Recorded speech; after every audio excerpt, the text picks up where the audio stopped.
Hey guys, it's Joe here again from buildassetsonline.com, and today I'm going to be breaking down a video that Income School created probably a year or two ago now called Building Backlinks is Useless, Do This Instead.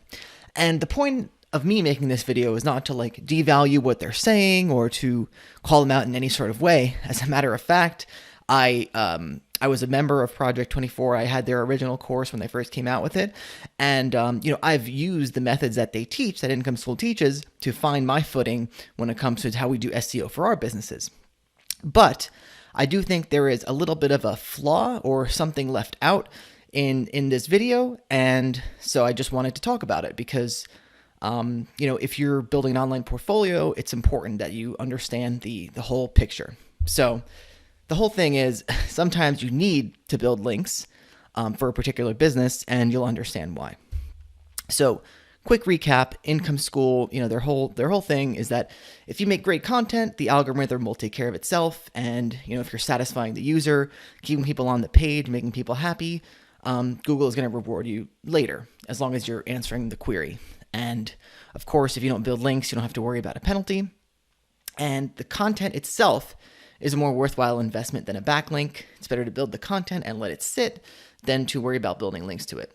And in the particular video that I'm talking about here, the Building Backlinks is Useless video, actually one of the most viewed videos on YouTube about backlinks, is that they don't talk about keywords in this video. Now, they go over their keyword strategies in many other places, but just for a quick reference, if you decide to go watch their video and haven't seen it, they don't reference keywords in this particular video, but the keyword part of their strategy is really a key fundamental that gets it to work. So let's talk about when this strategy is fantastic. So this strategy is great if you're using it and you're finding low competition keywords to get a niche site or an authority site off the ground. So if you're going for really long tail keywords like the KGR stuff that Doug Cunnington teaches, you're just cranking out articles about these keywords. You can get lots of traffic in a really, really short amount of time, and much quicker, in my opinion, than if you build harder to compete stuff and build backlinks to it. It's a fantastic way to get a site off the ground, and I've done it multiple times, and I still do it to this day, and I'm going to show you that in a second. But it's a great way to do things, and but the thing is that there has to be a lot of unclaimed keywords in your niche. Now, obviously, when you're doing niche selection, if your goal is to start a blog from scratch, you would pick a niche that has that from the ground up. But what if you have a business or you have a niche site and there's really not that many unclaimed keywords or any keywords in general for stuff you're trying to get traffic for that aren't competitive? So just to show you the guys that I actually, do this stuff and like their methods. This is a site I built a few years ago. I don't remember exactly when I started it. Probably later 2008, probably summer 2018. It's getting lots of traffic today. This is organic search only. It gets social traffic as well. Got almost 40,000 organic hits last month. Probably going to beat it this month and keep increasing. This is with no links. But again, there was that room with the keywords. This is another one. This is a 30 post site that I actually built following Income School's course.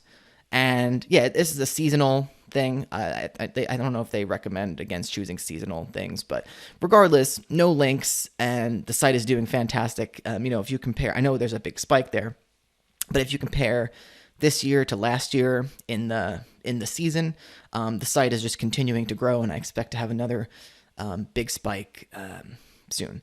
And in case you're wondering about the bounce rate, guys, 91%. Bounce rate could be when someone looks on your site and doesn't do anything. So there's nothing for Google Analytics to register. So, a lot of people will modify their bounce rate by setting up Google tags and stuff like that. And it's a good way to look at your analytics. Like you can set up like a 30-second trigger so that when someone stays for 30 seconds. But in these particular analytics, someone could be reading the site for 3 to 5 minutes and it could still count as a bounce if they don't do anything or if they don't go to another page. So, and this is a site that I mentioned in my KGR case study where I kind of talk about, leverage Income School's methods of finding great keywords and, using not building any links. And this site is doing really, really well for us because we direct people to our high ticket dropshipping store and make some really, really big sales. I think this site made like, once it started getting traffic, we have to go back and calculate the numbers, but it was making like $3,000 or $4,000 a month once it started taking off, just because it's referencing people to the store and making high ticket sales. So let's talk about the shortcomings of this strategy of just making content and letting it sit. Now, sometimes your business has keywords that you absolutely need to rank for, and it's because there aren't as many buying intent keywords for you to work with. And without a unique keyword angle, Google is not going to reward your site on content alone. Now, one example I could think of this is, so I showed you this blog, which links up to one of our e-commerce stores. This blog can get off the ground because I can make unique informational keywords about it, unique informational posts on low competition keywords. But take, for example, I'm trying to rank for a specific product, and there's people that have a higher authoritative site than mine, in terms of links that I need to beat. I'm not going to beat them by improving the content on my product pages. Now, that will help in the long run, if I get better user metrics than them in the long run. But like, for example, if you have an e-commerce store and you don't build any links, you're just not likely to rank for anything, because you have really no other signals to communicate to Google that your site is good. Now, to be fair, if I go back to this example, maybe if I had put the informational keywords on the main site, which I'm going to go back and do actually starting next week, kind of do a content on both sites, maybe that would boost up the rest of the site.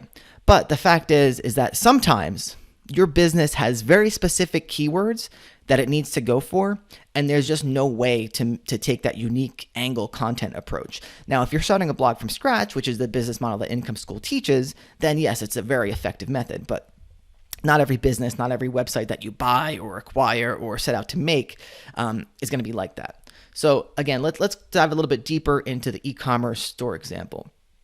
So say your best buying intent keyword, and this has been indicated by Google Ads. You've done your AdWords set up, and you're seeing that kitchen islands, like just the generic term kitchen islands, is so the generic term or the product name. So say you're selling Acme Kitchen Island, and you want to rank for either of those terms because those are your most profitable terms, and you have to rank for them. You're not going to just be able to go in, improve the content of the product improve the content on those pages and rank for them.